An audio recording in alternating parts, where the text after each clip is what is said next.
Basin perti na nimo bisiha. Sig paning kamot kada adlaw. Nya nakalimtan na nimong source. Sa isa ka adlaw, natay 24 ka oras. Pila ka oras ang gigahin nimo sa Ginoo o pag imong gikalimtan. Ang source pag yun. Mao sigurong hantod karon. Wa pa ka ni success. Tanan nimong plano palpak. Disconnected ka. Gilurat man na inyong mata. Matus ako.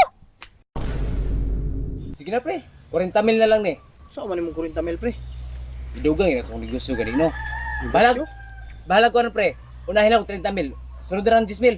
Sus, pre. Undangin na ni negosyo ni mo, pre. Mora mo, malugi mo na, pre. Ako gani, lugi naman gani ko sa negosyo na ako. Undangin na na, eh. Pre, di ka gusto mo success na eh.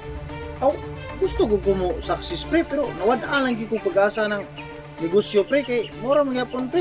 Jesus, ginoo ko ni mo pre. Mas daghan pa sila failure mo ba? Sa tinuod lang. Kapila ako nag-invest